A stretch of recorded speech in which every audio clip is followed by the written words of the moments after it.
Nous voulions faire cette conférence de presse suite à la publication donc, du rapport de la commission d'enquête aujourd'hui même. C'est clairement une commission qui a été guidée par la parole des victimes et nous tenions à le rappeler, puisque pendant 4 mois, la commission d'enquête, et même plus de 4 mois, suite à l'affaire Betaram, la commission des affaires culturelles et de l'éducation a été dotée à l'unanimité des pouvoirs d'une commission d'enquête. C'est une décision historique, et je tiens à le rappeler, qui signale l'importance accordée par les membres de notre commission à ce problème systémique et à la nécessité d'y apporter des réponses. Ces pouvoirs ont donné lieu à des auditions sous serment nécessaires pour pouvoir faire toute la lumière sur tous les sujets et tous les enjeux. Nous avons travaillé avec un calendrier serré en 3 phases. La première phase, ça a été les auditions des victimes, des collectifs de victimes. La deuxième phase, nous avons auditionné les administrations générales, donc les différents ministères et autres. Et la troisième phase, nous avons auditionné les responsables politiques. Nos travaux ont été guidés dès le premier jour par la parole des victimes, dès la première audition, puisque la toute première audition, la commission s'est ouverte sur l'audition des collectifs de victimes. Un travail conséquent, puisque nous avons auditionné plus de 140 personnes et plus de 40 auditions au total.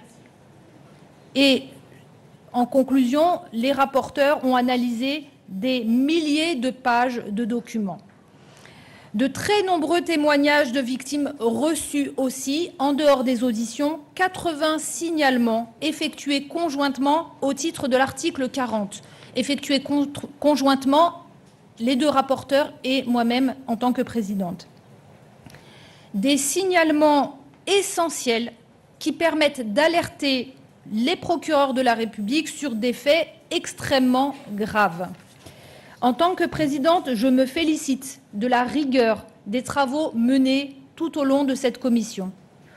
Toutes les auditions ont été réalisées avec beaucoup de sérieux au service de la vérité et pour apporter des réponses aux nombreux enjeux.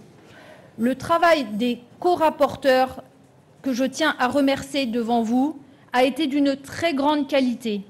Je me félicite donc de ce rapport publié aujourd'hui et de ses fortes préconisations et propositions.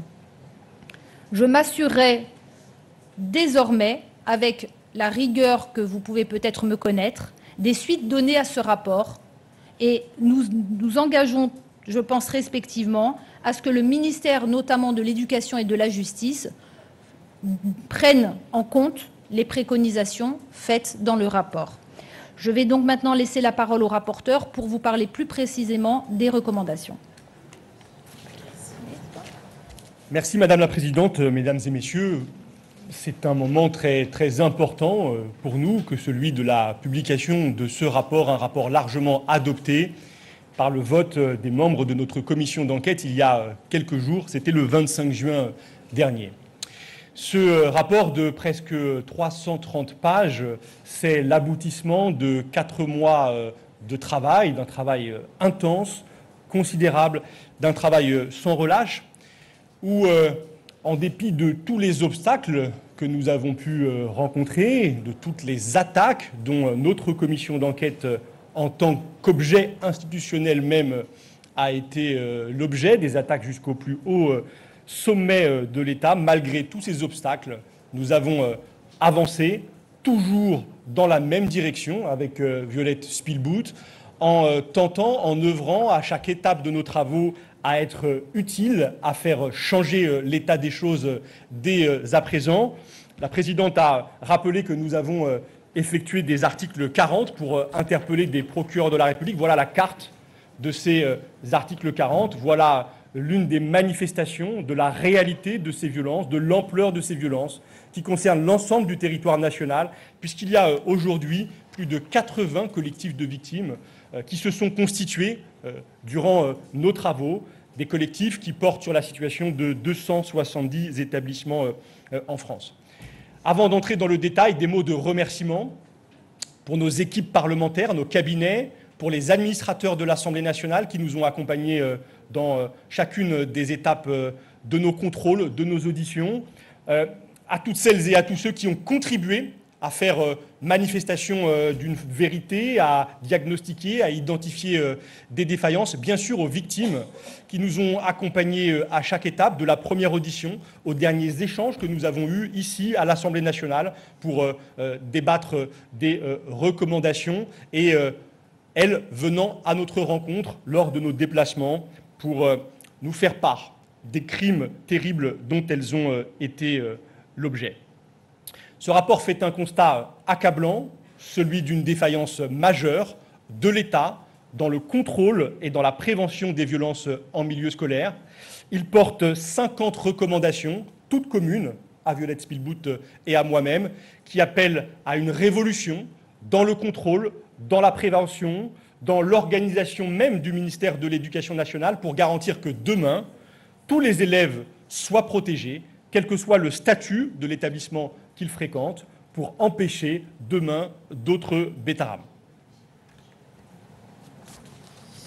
Bonjour à tous et à toutes. Un petit mot également en introduction pour vous dire que pour Paul Vannier, pour, je crois, Fathia Kelouachi, comme pour moi-même, ce travail de commission d'enquête transpartisan, il a changé ma vie. Il a changé ma vie à titre personnel et à titre politique.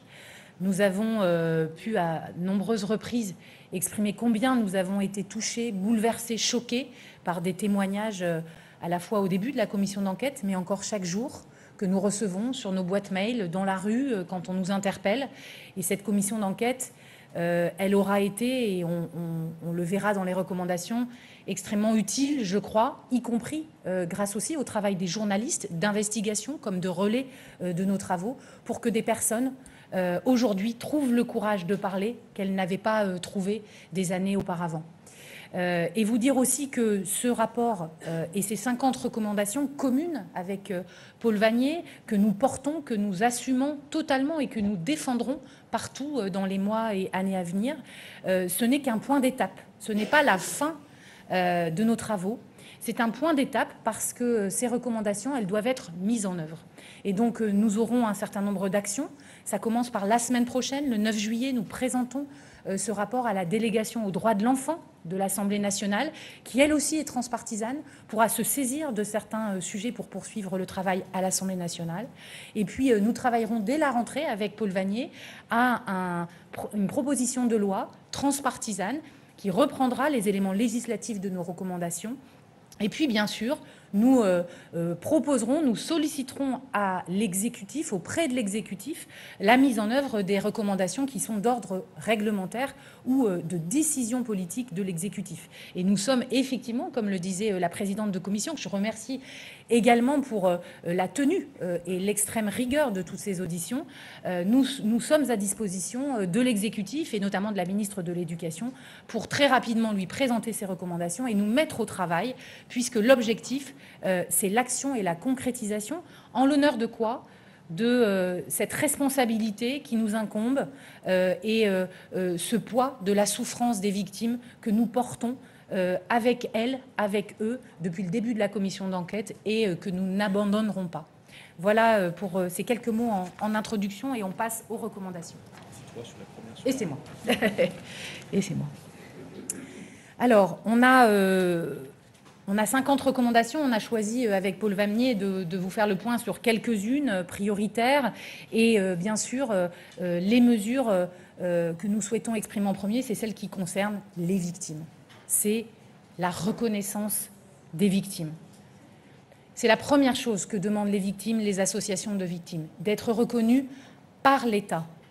Parce que certaines, dans le cas des établissements privés catholiques, ont déjà entamé un processus de reconnaissance à travers les travaux de la SIAZ et les dossiers individuels, mais elles ne peuvent pas se satisfaire. C'est très ça met très mal à l'aise de considérer que c'est l'Église qui a sa part de responsabilité, qui reconnaîtrait et qui réparerait les fautes, alors que ce que nous démontrons dans ce rapport, de façon extrêmement large, factuelle, documentée, c'est la défaillance du contrôle de l'État pendant des années et l'absence des contrôles sur lesquels nous reviendrons.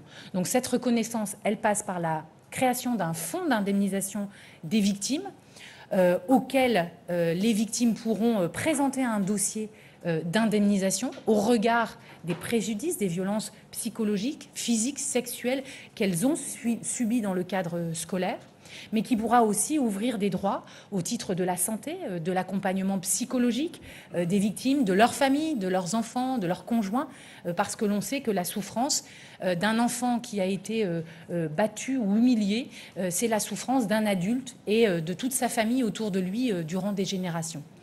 Ce fonds d'indemnisation, les contours, l'organisation, le fonctionnement, nous devrons le travailler dans la suite de nos travaux.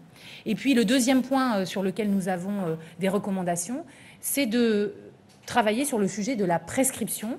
Vous le savez, ne sont imprescriptibles aujourd'hui que les crimes contre l'humanité. Il y a des délais de prescription sur le plan pénal notamment, qui ne permettent pas à des victimes de violences sur mineurs qui prendraient la parole très tardivement, comme aujourd'hui, de voir leur souffrance reconnue et sanctionnée par la justice. Et donc, avec Paul Vannier, nous proposons la création d'une mission transpartisane au sein de l'Assemblée nationale, se basant sur un travail de l'ensemble des députés, accompagné de juristes spécialisés sur les impacts de la modification de délais de prescription pour que nous puissions avoir une solution robuste, constitutionnellement, juridiquement, qui puisse faire avancer ce sujet au nom de la douleur des victimes. Et puis, nous avons dans ce chapitre également une recommandation sur l'allongement des délais de sanction de la non-dénonciation de crimes commis sur des mineurs. Alors, il y a bien sûr cette préoccupation, elle est première des victimes, de leur reconnaissance, de leur indemnisation. Et il y a l'enjeu central du contrôle. Car le contrôle, et nous le documentons dans ce rapport, le contrôle par l'État, en particulier des établissements privés sous contrat, il y en a 7500, ils scolarisent 2 millions d'élèves dans notre pays, est absolument défaillant. Un chiffre l'illustre, de 2017 à 2023, 12 contrôles seulement sur ces 7500 établissements ont été engagés. C'est absolument insuffisant et cette carence, cette défaillance majeure du contrôle, elle expose des élèves aux violences de groupes de criminels qui peuvent se perpétuer pendant des décennies parfois, comme malheureusement nous avons pu le constater à trop d'occasions au cours des travaux de notre commission d'enquête. Enjeu donc à renforcer d'abord les moyens du contrôle, les moyens des corps d'inspection, à garantir très rapidement un contrôle minimal, une fois tous les 5 ans, dans les établissements privés sous contrat de notre pays, et un contrôle à une fréquence plus rapprochée dans les établissements publics ou privés disposant d'internats tous les 3 ans, dans des établissements du second degré, accueillant pour des nuitées des élèves, et chaque année pour les établissements du premier degré disposant de ce type de structure. À côté du renforcement des moyens du contrôle, il faut conforter l'action des inspecteurs de l'éducation nationale en rappelant dans la loi que leur périmètre d'action s'étend à l'ensemble des compartiments de la vie des élèves, notamment autant relevant de la vie scolaire, autant relevant de l'internat. Et il faut doter, nous en faisons la recommandation, l'inspection générale de l'éducation nationale, de l'enseignement supérieur et de la recherche, de capacités d'autosaisine pour aller plus loin dans les investigations, lorsque des défaillances sont constatées et pour garantir l'indépendance de ce corps d'inspection dont nous avons vu à l'occasion de certaines auditions qu'elle paraissait questionnée aujourd'hui. Plus de moyens, un périmètre complet, des contrôles qui doivent avoir des conséquences, avec la transmission systématique par les recteurs, par courrier, d'une série de mises en demeure lorsque des manquements graves sont constatés et en cas de mise en œuvre des recommandations transmises, des décisions et des sanctions. Et nous proposons pour le coup une gamme de sanctions, d'introduire une gamme de sanctions dans le Code de l'éducation, de l'amende jusqu'à la rupture du contrat d'association qui est déjà autorisée par la loi et jusqu'à la fermeture administrative d'un établissement où se concentreraient des faits de violence, en donnant aussi au recteur la possibilité de procéder à pareille fermeture. Nous pensons que le contrat d'association qui vit dans notre pays depuis le vote de la loi Debré de 1959, qui en principe est revu chaque année par le préfet, doit être aujourd'hui complété d'une nouvelle clause, une clause en matière de prévention et de lutte contre les violences faites aux élèves. Et nous appelons d'ailleurs à revenir à une forme d'esprit de cette loi Debré, à revenir à un rapport direct entre l'État, le ministère de l'Éducation nationale et les établissements privés sous contrat, car aujourd'hui, et nous le documentons dans le rapport, cette relation, elle est perturbée par le fait qu'un acteur, le secrétariat général à l'enseignement catholique, s'est imposé comme un intermédiaire central. Il organise des relations extrêmement régulières avec le ministère de l'Éducation nationale. Cet acteur est décrit dans certaines notes de cabinet ministériel comme un lobby. Il a manifestement des prérogatives exorbitantes alors qu'il n'est reconnu par aucun texte. Il s'est opposé de toutes ses forces au contrôle jusqu'à très récemment, et nous avons saisi un courrier de novembre 2024 qui en faisait la démonstration, et cette relation entre la rue de Grenelle et ce qui apparaît comme un ministère bis de l'Éducation nationale doit être dépassée. Il faut en sortir pour garantir le contrôle partout, tout le temps, et la protection de tous les élèves. Cela m'amène à venir sur des propositions qui sont techniques mais fondamentales, et qui appelle à une réorganisation extrêmement profonde du fonctionnement actuel du ministère de l'Éducation nationale. Nous souhaitons un pilotage unifié de la politique de contrôle des établissements. Aujourd'hui, ce pilotage est distinct entre les établissements publics qui relèvent de la Direction générale de l'enseignement scolaire et les établissements privés sous contrat qui sont à la charge de la Direction des affaires financières. Cette distinction, elle introduit un traitement différencié. Nous proposons que la DGSCO, la Direction générale de l'enseignement scolaire, assume entièrement le pilotage du contrôle de l'ensemble des établissements scolaires de notre pays, quel que soit leur statut. Et nous proposons de confier des prérogatives renforcées au recteur, car nous constatons qu'il y a parfois entre le préfet et le recteur une confusion quant au rôle, quant au pouvoir, et nous proposons de recentrer autour des recteurs qui ont la charge, c'est bien évident, du suivi de la vie des établissements, l'essentiel des prérogatives, la capacité notamment à convoquer les commissions de concertation qui peuvent proposer des ruptures de contrats d'association, et nous demandons d'ailleurs que ces commissions de concertation se réunissent systématiquement dès lors que des faits de violence commis contre des élèves seraient signalés et constatés. Nous avons également dans ce rapport et dans ces recommandations une série de recommandations liées au signalement. Le signalement d'une violence et le traitement de ce signalement afin que les agresseurs puissent être éloignés des enfants et que les enfants puissent être protégés et afin que les sanctions puissent avoir réellement lieu, qu'elles soient judiciaires ou qu'elles soient disciplinaires au sein du ministère de l'Éducation nationale. Nous avons constaté dans les travaux de notre commission d'enquête très largement que cette culture du signalement est défaillante. Il existe le signalement article 40 auprès des procureurs, qui est une obligation pour les agents publics lorsqu'on a connaissance d'un délit. Il existe le signalement hiérarchique au sein du ministère de l'Éducation nationale pour immédiatement qu'il y ait une conséquence sur la carrière lorsque une agression est décelée. Et puis il existe aussi les informations préoccupantes, les IP, qui sont plus particulièrement liées aux violences intrafamiliales et qui sont traitées par les départements dans leurs compétences de protection de l'enfance. Mais l'on a constaté qu'au sein du corps enseignant, des syndicats, que ce soit dans le public ou le privé, il y avait une méconnaissance de ces procédures, de leur champ d'action, et que les erreurs d'orientation d'un lanceur d'alerte, qu'il soit enseignant, parent d'élève ou d'une victime, pouvaient faire en sorte que le signalement se perde et ne soit jamais suivi d'effet.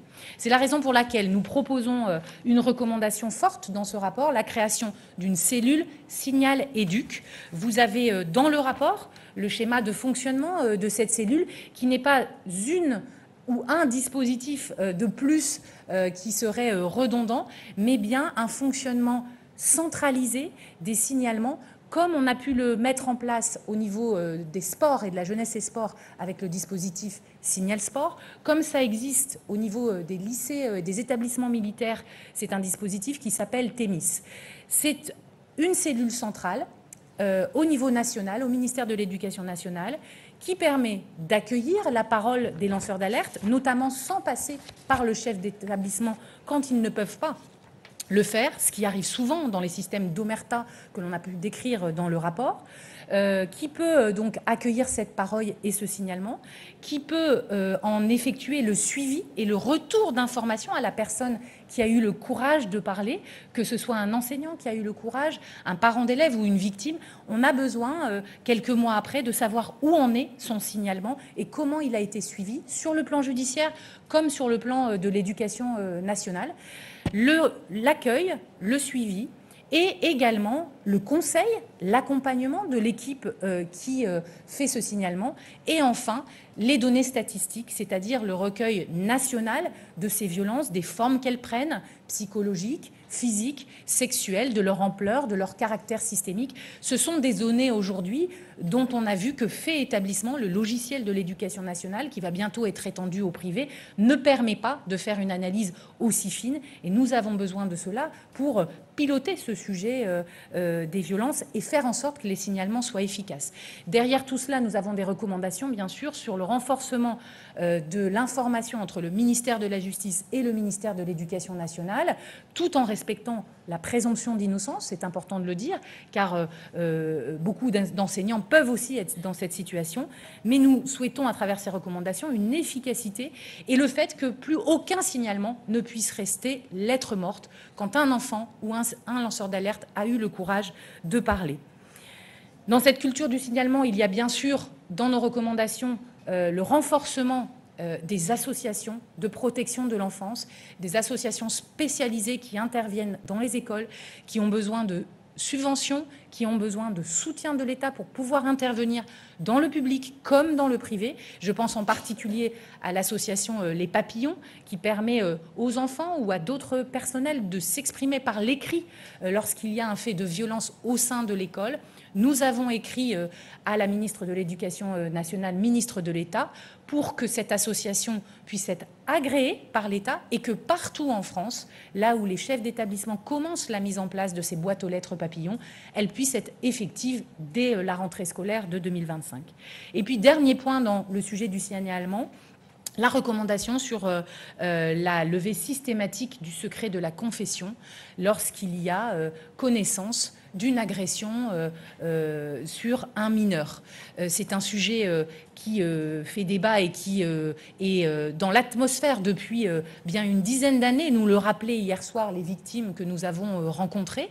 Et il faut rappeler là que nous voulons que les lois de la République soient prioritaire, prime sur le sujet du secret de la confession au sein de l'Église.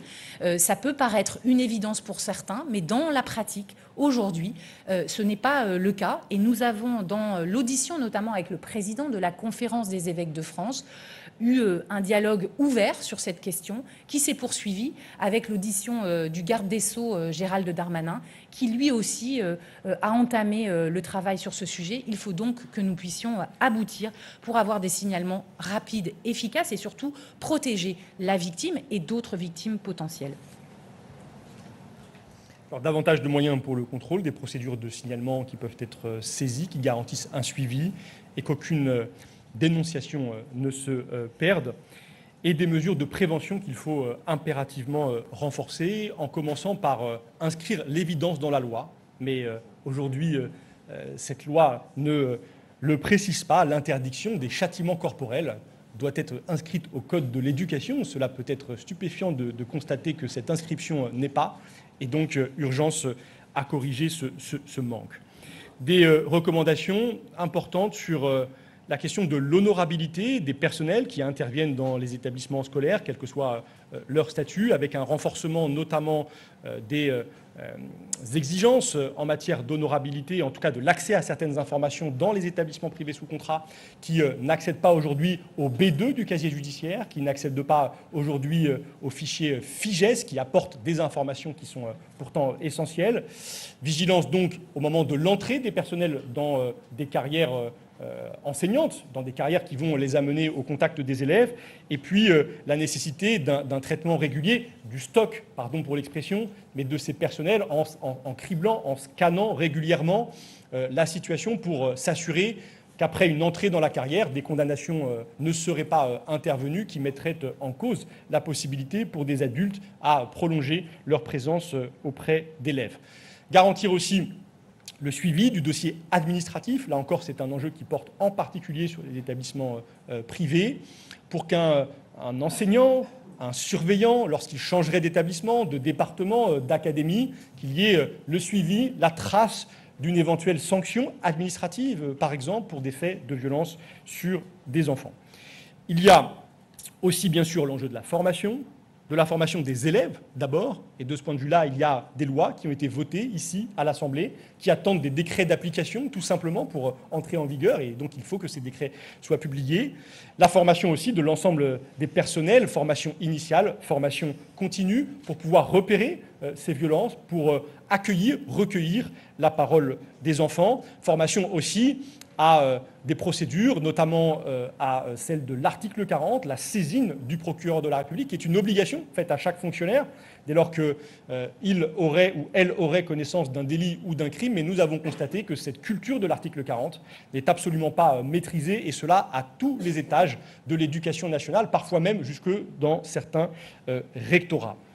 La prévention, c'est aussi davantage de présence humaine dans les établissements, et nous appelons à renforcer en particulier les moyens des corps médicaux et sociaux dans les établissements, les médecins scolaires, les infirmières scolaires, les psychologues de l'éducation nationale, avec une attention pour les services sociaux en faveur des élèves qui sont insuffisamment dotés, qui n'interviennent qu'exceptionnellement, en particulier dans les classes du premier degré, et il y a là un renfort urgent, absolument nécessaire, car ces personnels sont les plus formés, sont formés à recueillir la parole des enfants, peuvent appuyer aussi leurs collègues pour détecter des phénomènes de violence. Et enfin, dans cette logique préventive, l'État, l'éducation nationale, doit assumer des mesures conservatoires quand elles paraissent nécessaires, quand des dénonciations, quand des questions se posent. Ces mesures conservatoires doivent être assumées, doivent être prises sans attendre une éventuelle décision judiciaire. Nous avons trop constaté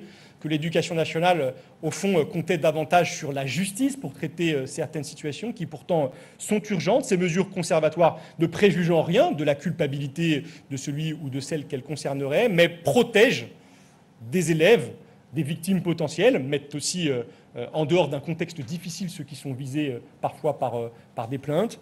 Et nous appelons donc à leur généralisation, de même qu'à des sanctions administratives lorsque des faits de violence sont constatés. Et nous pointons une discordance qui ne s'explique pas aujourd'hui entre des faits de violence qui sont recensés et sans doute très largement encore sous-estimés, notamment par cette application fait établissement, c'est 1200, 1500 faits de violence d'adultes sur élèves recensés chaque année, et des sanctions administratives pour les mêmes faits qui sont au nombre de 150 à 200, donc 10 fois moindre. Il y a la question pour nous et la nécessité, bien sûr, de sanctionner des faits de ce type lorsqu'ils ont lieu et de garantir qu'il y ait un suivi, une trace dans le dossier administratif des personnels dès lors qu'une sanction pour des violences commises sur des élèves ait été prise. Voilà pour les grands axes de nos recommandations, pour certaines d'entre elles. Et maintenant, place à vos questions.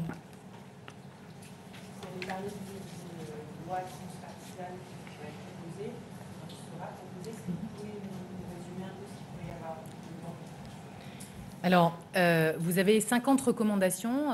Nous devons entamer un travail de criblage de ces recommandations sur le plan des modifications législatives. Donc aujourd'hui, on ne va pas vous donner les points qu'il y aura dans la loi. C'est un travail que nous allons entamer avec nos collaborateurs et les administrateurs de l'Assemblée et l'ensemble des collègues qui ont participé à la commission d'enquête et qui souhaitent s'investir dans la traduction législative de cette proposition.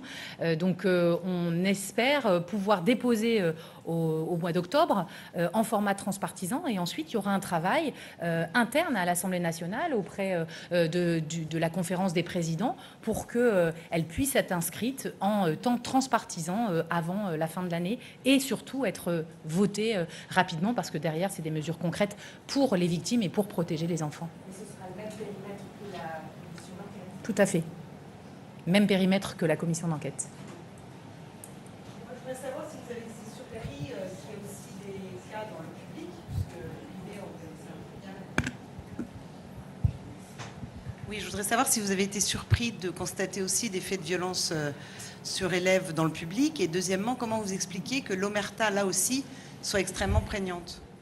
Non, pas surpris, parce que ce sont des violences de masse, ces violences d'adultes sur des enfants, et aussi en milieu scolaire. Avant nous, la Civis, la SIAZ ont documenté l'ampleur de ces violences, et elles existent dans les établissements publics jusqu'à des situations absolument dramatiques. Nous avons un focus particulier sur le lycée Bayen de Châlons-en-Champagne, où un enseignant a violé, a agressé sexuellement pendant des années, c'est un lycée public, des élèves, même si nous constatons que des violences systémiques semblent ne pas apparaître dans ces établissements qui sont plus contrôlés que les établissements relevant d'autres statuts. Mais dans l'enseignement public, il y a des carences manifestes, des défaillances très fortes dans la circulation de l'information entre le ministère de la Justice et le ministère de l'Éducation nationale, dans une culture du signalement de l'article 40 qui n'est pas vivante, et puis dans une méfiance, dans une répression parfois des lanceurs d'alerte. Et elle est là dans les établissements publics comme elle est dans les établissements privés sous contrat et hors contrat. Et nous avons rencontré à chaque fois des lanceuses d'alerte, d'ailleurs des femmes. Une recommandation que nous faisons est de faire connaître le statut de lanceur d'alerte à l'ensemble des personnels qui interviennent dans des établissements scolaires pour leur dire qu'en cas de dénonciation de crime ou de délit qu'ils ou elles constateraient, ils doivent être protégés, ils peuvent être protégés par ce statut. C'est une proposition forte de ce rapport. Peut-être juste un mot sur ce sujet pour vous dire que je ne crois pas qu'on l'ait déjà dit. Quand on a fait l'audition des collectifs de victimes au début de la commission d'enquête, il y avait 8-10 collectifs de victimes.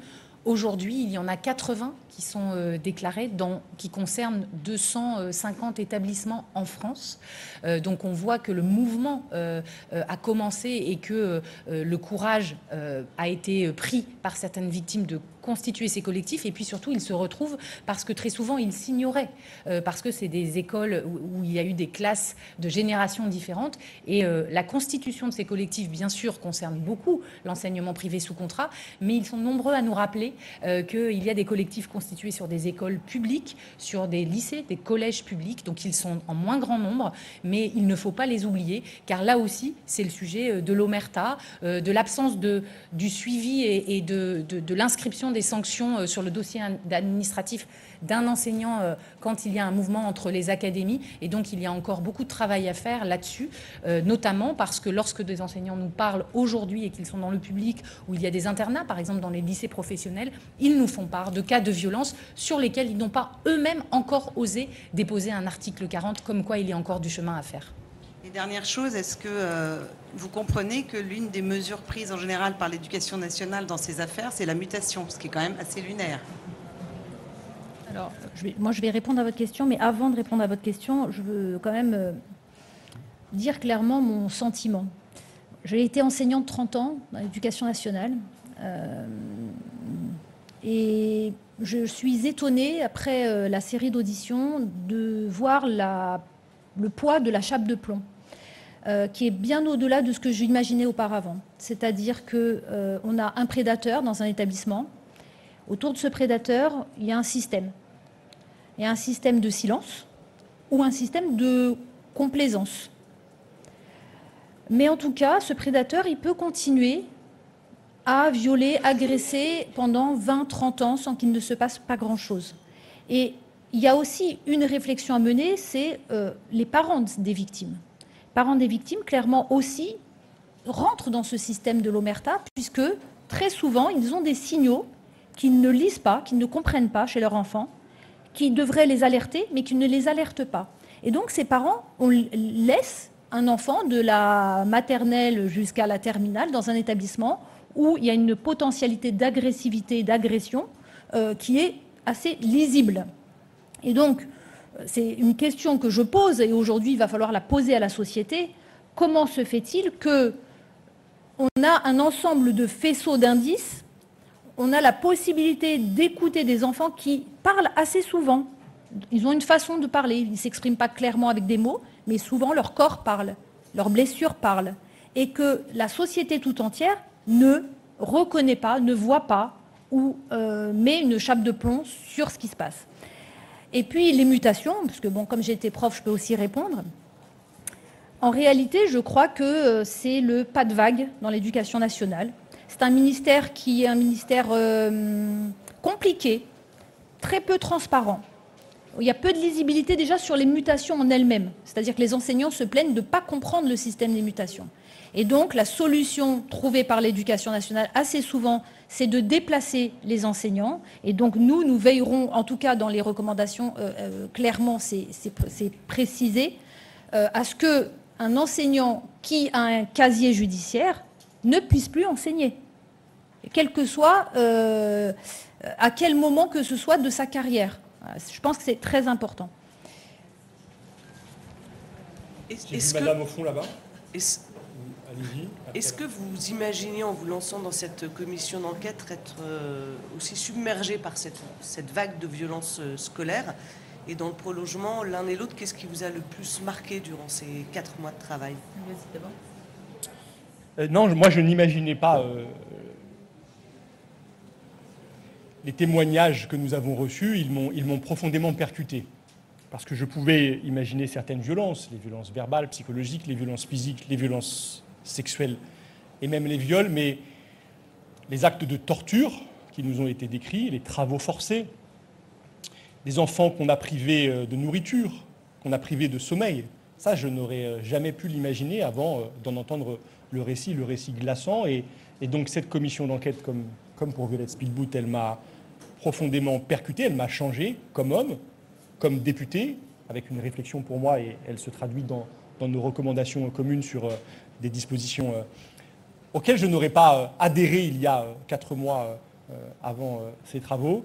Et si vous m'interrogez sur des moments particulièrement marquants, il y en a eu beaucoup. Je dois dire que la visite de l'établissement Riaumont, dans le Pas-de-Calais, qui est un enfer, qui est une sorte de bagne dans lequel des générations d'enfants ont été brisées par des prêtres qui les ont fracassés, qui les ont violés, qui les ont affamés et qui les ont projetés dans une culture de la violence, culture marquée par un militarisme, des idées d'extrême droite, des références au nazisme, en les amenant les uns les autres à simuler des batailles, mais quand je dis les simuler, au fond, à se livrer à de véritables batailles rangées jusqu'avec des haches. Parlons d'enfants d'une dizaine d'années, une quinzaine d'années, qui ont d'ailleurs dû construire le décor de ces horreurs en transportant dans le froid, la nuit, en culottes de cuir, car ils n'étaient vêtus que de cela, des brouettes de ciment et de pierre. Je décris cette réalité dans tout ce qu'elle a de plus cru et terrible et dans la précision des faits. Et moi, elle m'a bouleversé, et donc évidemment, ce moment-là est un moment qui restera gravé en moi, mais malheureusement, beaucoup d'autres. Car à chaque fois, il y a des motifs que nous retrouvons dans ces violences, avec des victimes qui souffrent encore 50 ans, 60 ans, 70 ans plus tard, dont les vies entières ont été ravagées, celles de leurs entourages aussi, et à ces violences terribles s'est ajoutée celle du silence, celle du déni, celle du mépris, celle d'une omerta qui est toujours là, et que nous voulons briser à travers ce rapport et ces recommandations.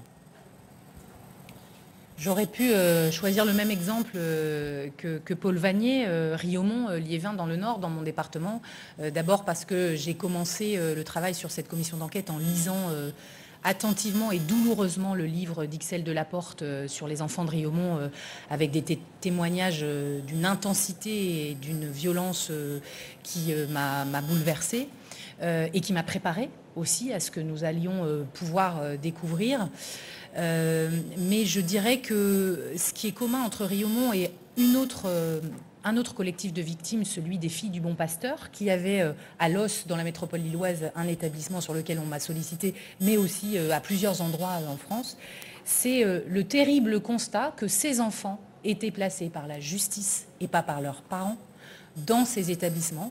Ils étaient retirés de leur famille la plupart du temps parce qu'ils étaient déjà victimes de violences intrafamiliales, placés par des juges pour enfants, parfois parce qu'ils étaient délinquants, incontrôlables. Et ils se retrouvent dans ces endroits, Riaumont, que vient de décrire Paul Vanier, où ces couvents des Filles du Bon Pasteur, dirigés par des femmes d'une méchanceté et d'une violence dont on ne peut imaginer la force, et qui créent une souffrance tellement intense qu'aujourd'hui, dans les souvenirs, les victimes sont à la fois encore bouleversées, on a partagé des pleurs ensemble, mais aussi parfois confuses, parce que c'est tellement, ça a été tellement enfoui pendant des années, ou dit et pas entendu, que ça reste très présent. Et je crois que c'est peut-être les exemples les pires, parce qu'il y a le sujet de la responsabilité des parents qui est complexe, parce que je crois que beaucoup des parents qui croyaient redresser un peu leur enfant dans des établissements durs ne pouvaient peut-être pas imaginer ce qu'il y avait derrière tout ça dans les internats. Mais quand c'est l'État qui met ces enfants fragiles dans des endroits qu'il qualifie d'enfer, de ghetto ou de bagne, je crois que là, la reconnaissance de l'État prend tout son sens. Madame, et après vous, monsieur.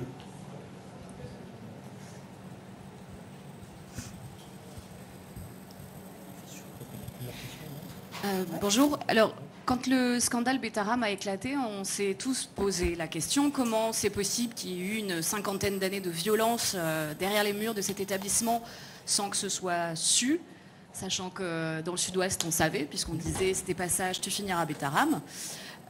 Est-ce que après ces 4 mois de travaux, vous arrivez à comprendre? Ça doit être difficile à résumer, mais au moins, est-ce que le fait de comprendre peut peut-être permettre effectivement d'éviter ça?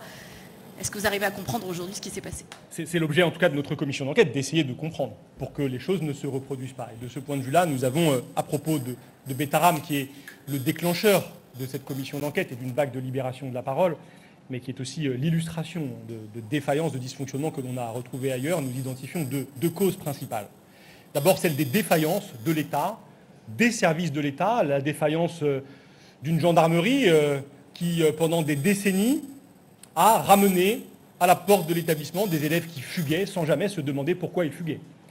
Des défaillances de la justice, puisque des plaintes ont été déposées pendant des décennies qui pointaient toutes vers le même établissement sans qu'elles soient mises en lien et sans que d'autres actions soient entreprises.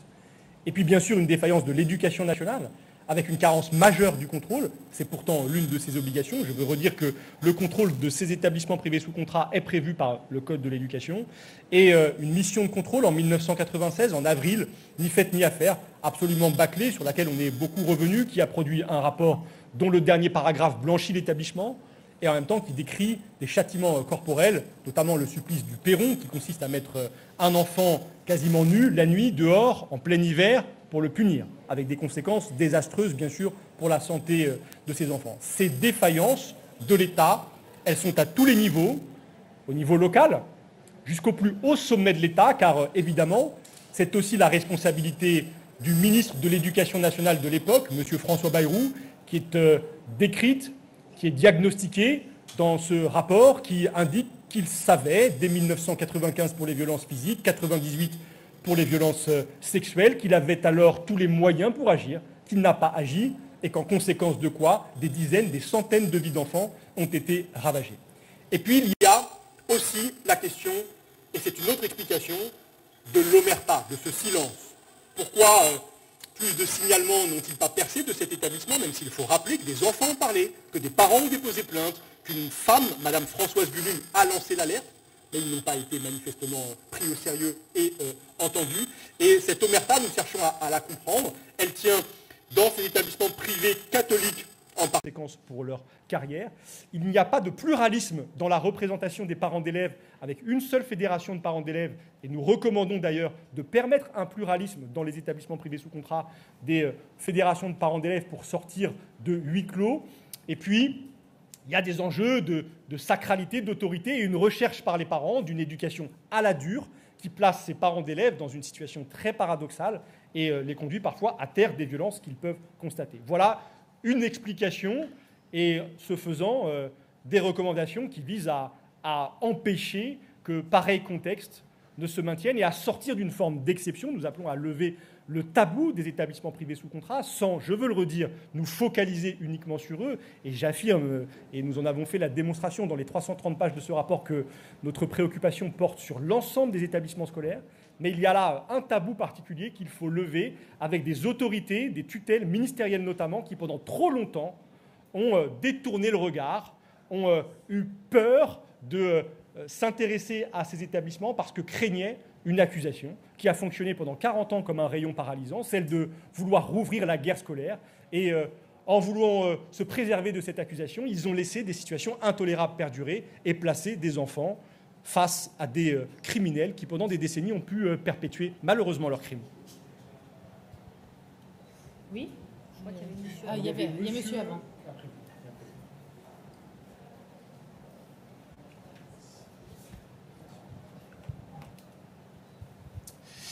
Oui, bonjour. Vous parliez justement il y a quelques instants de François Bayrou. C'était l'une des auditions les plus marquantes aussi de cette commission, puisqu'il est Premier ministre. C'était une commission assez longue. Vous disiez, je me rappelle à la fin, notamment la présidente, que vous alliez réécouter l'ensemble de ces 5 heures de commission. Qu'est-ce que vous en retirez justement de cette audition-là qui était un petit peu particulière? Quelle suite vous comptez donner, notamment après l'audition du Premier ministre, et qu'est-ce que vous en tirez? Et quelles sont les recommandations aussi que vous faites aux élus, aux politiques aujourd'hui quand ils font face justement à ces violences? Parce qu'à l'époque, à vous entendre, ils n'agissaient pas comme ils auraient dû le faire. Qu'est-ce qui va changer maintenant?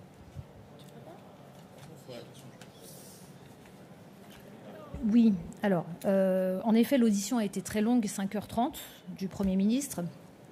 Une audition qu'on a réécoutée dans son intégralité. On a aussi relu les verbatims, donc le procès verbal. On ne va pas se mentir, l'audition du Premier ministre a été pénible pour nous tous, parce qu'il n'était pas succinct, il n'était pas clair dans ce qu'il disait. Par contre, ce qu'on peut en retenir, c'est que, a priori, le Premier ministre est dans un monde qui est différent du nôtre. C'est-à-dire qu'il reste dans un monde où on peut donner des claques aux enfants et il pense que ce sont des claques éducatives. Il reste dans un monde, moi je crois que, en tout cas ça n'est pas le mien, où une lanceuse d'alerte n'est pas entendue, n'est pas la seule adulte de l'établissement Betaram qui a lancé l'alerte, c'est Madame Gulung. Or, il a passé 1 heure à détruire la réputation de Madame Gulung. Il a clairement dit qu'elle affabulait, il a clairement dit que sa mutation avait été forcée et qu'elle n'avait pas fait de demande de mutation. Enfin, il a parlé de tous les sujets, sauf du sujet essentiel, qui était que Madame Gulung avait dit la vérité depuis le début et avait lancé l'alerte. Donc, on est face à un Premier ministre qui n'a pas été convaincant, en tout cas à mon égard, mais qui n'a pas clairement menti à ce moment-là, c'est-à-dire sous serment. Aujourd'hui, nous, ce que l'on retient, en tout cas moi, ce que je retiens de à la fois Riomont et Betaram, c'est un système avec des élus locaux, avec des personnalités fortes d'une région qui crée cette omerta. C'est-à-dire que tout le système des élus locaux à l'époque, M. Bayrou était quand même président du département, puis ministre de l'Éducation nationale, tout ce système,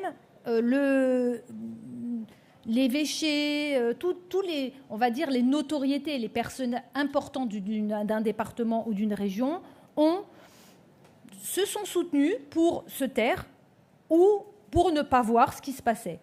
Et là, je crois qu'on ne peut plus à l'avenir accepter cela. Donc clairement, comme dans Riomont et Betaram, c'est les notables qui ont créé ce système. Et donc, bien sûr, il faut absolument aujourd'hui le dénoncer. Je Je veux vous répondre, monsieur. Et j'ai dit tout à l'heure qu'on avait avancé dans la même direction avec Joël Spielbout, dans un climat de parfaite confiance. Et je pense que nos différences ont aussi enrichi nos travaux, nos auditions. Nos questions n'étaient pas les mêmes, nos réactions n'étaient pas les mêmes. Et nos différences étaient là avant, pendant, et elles vont perdurer. Et donc, sur ce point, nous n'avons pas forcément tous, et c'est tout à fait légitime, la même perception. De mon point de vue, je retiens 3 choses de cette audition, dont je veux rappeler qu'elle n'est qu'une parmi les 40 que nous avons organisées. Et d'abord, François Bayrou a confirmé sous serment qu'il avait préalablement menti devant les députés le 11 février 2025, en affirmant dans l'hémicycle de l'Assemblée nationale « Je n'ai jamais été informé de quoi que ce soit de violence, a fortiori de violence sexuelle, jamais. C'était un mensonge, il le reconnaît, en nous indiquant sous serment qu'il était informé par la presse, dit-il, de ces faits de violence dès 1995. » Première constatation. Deuxième constatation, le Premier ministre est un homme empreint d'une culture de la violence. Une culture de la violence, une violence qu'il a déchaînée contre notre commission d'enquête parlementaire, comme objet institutionnel, contre sa présidente, contre ses rapporteurs, contre les questions que nous lui adressions en contestant la légitimité même. Un homme empreint d'une culture de la violence sur les enfants, puisque j'ai souhaité revenir sur cette claque qu'il avait adressée à un enfant il y a plusieurs années dans une campagne électorale. Il l'a revendiquée, l'a décrite comme une claque éducative. Il n'y a pas de claque éducative. Les claques détruisent la vie des enfants. Les violences physiques s'inscrivent dans un continuum de violences qui peut dissimuler des violences plus graves et les autoriser, les violences sexuelles. Il faut donc dénoncer les premières violences, verbales d'abord, physiques ensuite, et il a adressé, en revendiquant cette claque éducative, un signal dévastateur au pays. Cette violence, il l'a exprimée aussi à l'endroit de la lanceuse d'alerte Madame Gulung, en la décrivant comme une malade mentale. Je veux dire que de ce point de vue-là, c'est dévastateur qu'un Premier ministre qualifie ainsi, menace en vérité toutes celles et ceux qui souhaiteraient dénoncer des violences.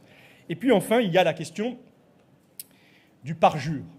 Et François Bayrou s'est parjuré sous serment devant notre commission d'enquête en revenant sur une menace qu'il avait prodiguée le 11 février, à nouveau, dans l'hémicycle. Il avait indiqué qu'il allait porter plainte en diffamation contre un journal. Je l'ai interrogé le 14 mai sur cette intention et il m'a répondu en indiquant qu'il envisageait à cette date de porter plainte contre le journal Mediapart pour un article qui a été écrit le 12 mars 2025, donc un mois plus tard. Vous comprenez bien qu'en affirmant le 11 février vouloir porter plainte pour un article qui n'avait été ni écrit ni publié, François Bayrou a menti. Et il a menti, là, cette fois, sous serment, s'exposant, de mon point de vue, à la nécessité de poursuites sur le plan judiciaire. Constatons qu'on peut mentir dans l'hémicycle de l'Assemblée. Les conséquences, là, sont politiques. J'ai voté hier une censure de François Bayrou, notamment sur la base de ce mensonge. Mais juridiquement, un mensonge devant notre commission d'enquête appelle des poursuites. Et ces poursuites sont nécessaires pour moi, car ce mensonge n'est pas un mensonge secondaire. En menaçant des journalistes de porter plainte en diffamation sur cette affaire Betaram, François Bayrou manifeste qu'il entretient aujourd'hui encore l'omerta. Et il faut la combattre, cette omerta. Et donc j'ai saisi, dans le cadre très précis de l'ordonnance de novembre 1958, de son article 6, qui organise les travaux de notre commission d'enquête parlementaire, j'ai saisi notre présidente, qui jusqu'à aujourd'hui, jusqu'à ce matin, était la seule à pouvoir saisir la justice. Désormais, c'est la prérogative du bureau de l'Assemblée nationale. Je prends acte que la présidente n'a pas voulu saisir la justice, et je vais continuer, puisque j'estime que c'est ma responsabilité de rapporteur d'aller au bout de ce constat que je fais de ce parjure, avec mon groupe parlementaire, saisissant le bureau de l'Assemblée nationale, car je ne peux pas accepter, sur des questions aussi graves, que notre commission d'enquête soit, au fond, méprisée par l'actuel Premier ministre, qui croit, accru manifestement, pouvoir nous mentir, comme il l'a fait. Peut-être juste un mot pour conclure, parce que je crois qu'on doit conclure ce point presse, pour vous dire que pour tous ceux qui nous accuseront de vouloir réouvrir la guerre scolaire, tous ceux qui nous accusent de vouloir faire la guerre à François Bayrou, je leur dirais de relire ces 50 recommandations, de relire les 330 pages de ce rapport de notre commission d'enquête, et ils constateront que ce que nous voulons, c'est la paix pour les victimes. C'est pouvoir faire la paix avec un passé extrêmement douloureux, où les responsabilités de l'État sont largement engagées pendant plus d'une trentaine d'années, ministre après ministre, que ce soit dans le domaine de l'éducation ou de la justice, responsables, parents, chefs d'établissement, enseignement de tout réseau, et que cette responsabilité partagée, elle doit être écrite, posée sur le papier, ce que nous avons fait aujourd'hui, et elle doit être l'énergie, elle doit donner l'énergie à tous les parlementaires dans le format transpartisan que nous représentons ici aujourd'hui, pour faire en sorte que les choses changent et que plus jamais il ne puisse arriver de telles violences sur les enfants, quel que soit l'endroit où ils soient scolarisés. Je vous remercie. Oui. Le rapport. Est-ce qu'on peut en avoir d'autres exemplaires, qu'on en ait un chacun? C'est possible? Alors sinon, tome 1, tome 2. Et on a 1 minute ou 2 pour faire une question en 4 colonnes à la limite, mais après on doit vraiment partir. On se met bien devant le fond, quand même. Mais ça va pas terrible. Il faut mieux s'avancer, non?